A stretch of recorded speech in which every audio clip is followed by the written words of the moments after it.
Why should you use a merge-in-transit supply chain design in your business?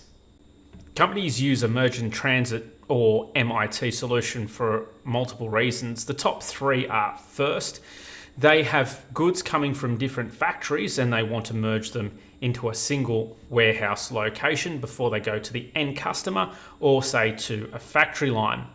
Second, they don't want to hold the inventory. They want that cost off their books, so to speak, or if it has to be on their books, it's on there for the shortest time possible. So it's quite different to a distribution model where there's inventory held on hand for pick and pack.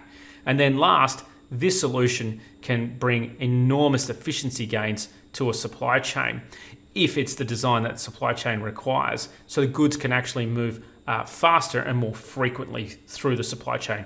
And that's where you hear of just-in-time deliveries into vehicle production lines. So I'm going to show you a very high-level merge-in-transit solution. And what I'll use is what I use in my supply chain workshops with customers. So although I do put things up on a whiteboard and I use PowerPoint, I also use these colored blocks.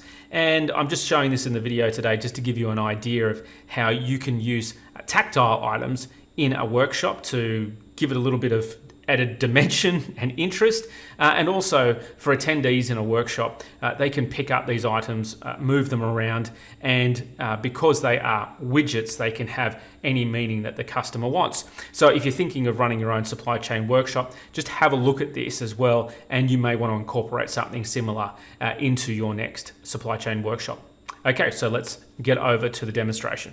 So in order to understand merge-in-transit, first we will start with the customer. So working backwards, we have the customer here, the merge-in-transit hub here, and factory or supplier here.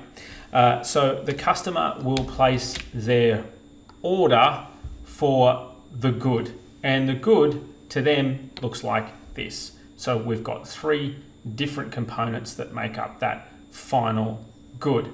So what are you doing as a company? Well, the strategy with merge-in-transit is not to be holding the inventory that makes this completed good that the customer has ordered. Rather, and in this example, we'll pretend that there are three factories, one making the widget in yellow, the other the widget in green, and then the final, the widget in blue. So upon the order being placed, then the order comes up to the factory supplier and these goods are requested. They move to the merge-in-transit hub, a third-party location where then they are literally merged. Okay, so now we've got these items as represented here for the customer. Then the order ships to the end customer.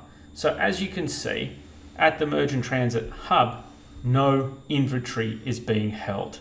Now this is a typical representation of that, and I'm sure you can fill the comments with all the different variations on merge-in-transit. The humble palette.